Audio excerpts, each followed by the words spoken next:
La fête de Tabaski était un moment de communion, de pitié et de pardon. Et je demande à tous les Maliens de saisir cette opportunité, de se pardonner et de se réconcilier pour la stabilité et la paix au Mali. Aussi, prier le Tout-Puissant Allah de nous accorder une bonne pluviométrie. Souhaiter aussi la cohésion avec tous nos frères, avec tous nos partenaires, pour qu'ensemble nous puissions vraiment sécuriser l'ensemble du Sahel. Je vous l'annonçais à la fin de la prière. Un incident s'est produit à la grande mosquée de Bamako. La tentative d'agression à l'arme blanche contre le président de la transition. L'agresseur a été aussitôt maîtrisé par la sécurité rapprochée. Les investigations sont en cours. Le chef de l'État rassure et qualifie ce acte d'un cas isolé. Nous l'écoutons au micro de Ibrahima Traoré. Non, tout va bien, tout va bien, il n'y a pas de souci. Ça fait partie. Quand on est leader, quand on a des gens, il y a toujours des mécontents, il y a des gens qui, à tout moment, peuvent vouloir tenter des choses pour déstabiliser, pour tenter des actions isolées. C'est une action isolée. Bon, ça a été maîtrisé, rassurer l'opinion nationale et internationale que je vais très bien, il n'y a pas de problème, aucun élément n'a été blessé et ça a été maîtrisé. Une fois de plus, c'est toujours demander la cohésion au peuple malien et ainsi qu'à nos partenaires pour qu'ensemble nous puissions contrer ce pays. Alors, comme je vous l'annonçais, nous recevons le Premier ministre, Dr Choguel Kokala-Maïga, sur ce plateau. Bonjour, Monsieur le Premier ministre. Bonjour. Alors, vous étiez aux côtés du président de la transition. Qu'est-ce qui s'est exactement passé ce matin à la grande mosquée de Bamako? Je voudrais d'abord me féliciter du message et l'appel au calme que le président de la transition vient d'adresser aux Maliennes et Maliens. Je voudrais aussi saluer à sa suite l'ensemble de la communauté musulmane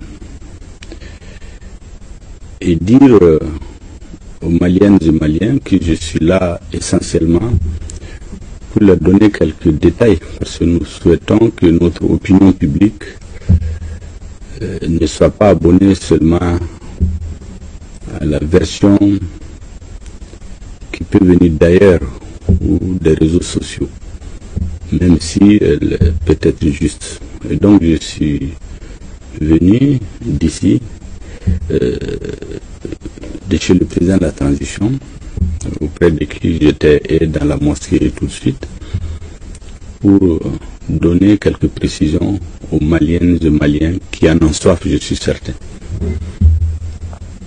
Effectivement, j'étais à côté du président de la transition lorsqu'à la fin de la prière, quand l'imam s'est retiré, naturellement il y a eu un moment d'inattention parce que les fidèles ont commencé à se retirer lorsqu'un homme a surgi et avec un couteau manifestement mal intentionné. Et le président de la transition, vous savez, c'est un officier de force spéciale. Donc je crois que cet instinct a servi à empêcher l'agresseur d'atteindre son objectif qui était d'atteindre le président au cou avec un couteau. Il faut dire ici que la réaction du président de la transition, des forces de sécurité, que je salue ici pour leur sang-froid et leur maîtrise de soi, ont permis d'éviter le pire. Il faut aussi saluer les fidèles dans la mosquée qui n'ont pas été gagnés par une panique généralisée, et saluer aussi les familles fondatrices. Des personnes âgées étaient là, mais tout le monde a gardé son sang-froid. Je pense que ça a donné l'image de ce que le président de la transition même souhaite que le Mali soit. Un pays où on maîtrise ses sentiments, où on maîtrise les situations, où le calme et la sérénité doivent prévaloir en toutes circonstances. Alors, Monsieur le Premier ministre, que sait-on donc au moment où nous parlons des motivations de l'agresseur? L'agresseur a été maîtrisé par les forces de sécurité, comme je disais, que je salue parce que en d'autres circonstances, peut-être qu'un drame se serait produit sur lui-même. Ensuite, la population dehors était très surchauffée. Mais les forces de sécurité ont maîtrisé toute la situation, ont gardé leur calme et l'intéressé aujourd'hui dans les mains des enquêteurs. On ne peut pas en dire plus pour des raisons que vous savez. Quel enseignement donc nous pouvons tirer de cet incident? Je crois que cet incident nous enseigne un certain nombre de choses. D'abord, chaque homme, chaque peuple suit son destin. Ce qui était préparé aujourd'hui était un drame. Et je suis convaincu que le destin du peuple malien, c'est de sortir de la situation d'insécurité généralisée dans laquelle il se trouve.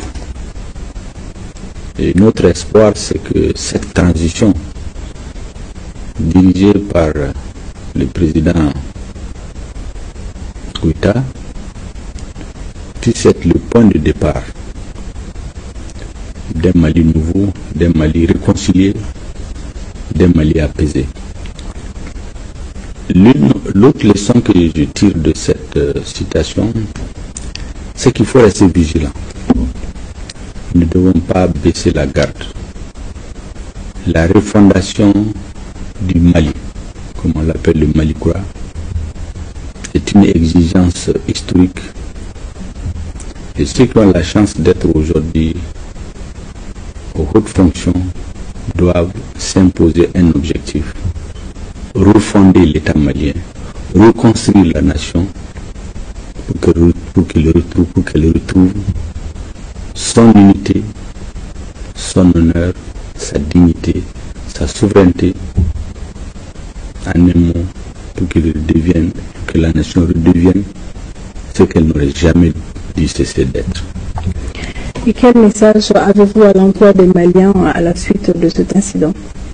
Je voudrais à cette occasion, à la suite du chef de l'État, appeler les Maliens au calme et à la sérénité. Aujourd'hui, plus que jamais, tout ce qui peut nous diviser doit être évité. L'union sacrée des Maliens pour prendre leur destin en main. Aucune considération d'ordre politique, d'ordre religieux, d'ordre régional ou régionaliste, d'ordre ethnique ne doit diviser les Maliens. La seule chose que nous avons en commun, c'est le Mali, c'est notre unité nationale que nous devons préserver comme la prunelle de nos yeux, et la paix. Que l'ensemble des fils du Mali regardent cet exemple pour se dire: donnons-nous la main pour redresser notre pays. Merci, Monsieur le Premier ministre, et merci d'être passé sur ce plateau pour nous fournir toutes ces précisions.